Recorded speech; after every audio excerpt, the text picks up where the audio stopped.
Such a clamour, I reached for me pistol and pulled back the hammer. Away to the porthole I flew in a wink. I opened it wide and threw up in me drink. The moon to the west was a probable source of a nagging suspicion that we was off course. When what to me mateys good eyes should appear but eat flying goats and an old buccaneer. I reached for me spyglass when first they appeared, and I knew in a moment it must be Whitebeard. More rapid than seagulls they flew toward me quarters, and he lashed them and cursed them and barked out these orders.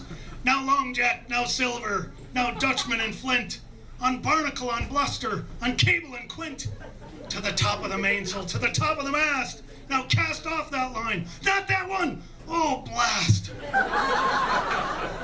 As ships that are pitching and driven by blizzard, when met with an obstacle rammed through its gizzard, so into the crow's nest his vessel did crash, with a blasphemous curse and a crack of the lash.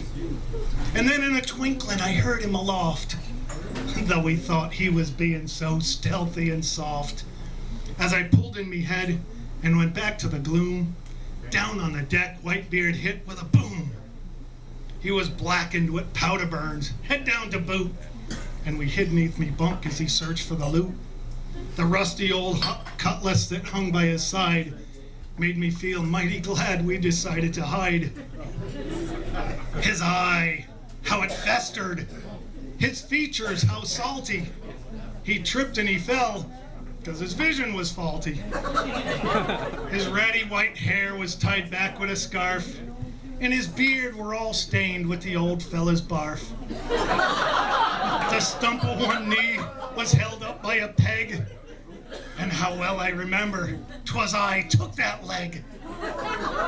He'd a long, jagged scar and a stomach gigantic that rolled when he walked like the northern Atlantic. He was ugly and fat, a right scurvy old elf. So I stayed where I was and threw up on myself. For the look in his eye and the tilt of his head, well, it gave me to know that we soon might be dead.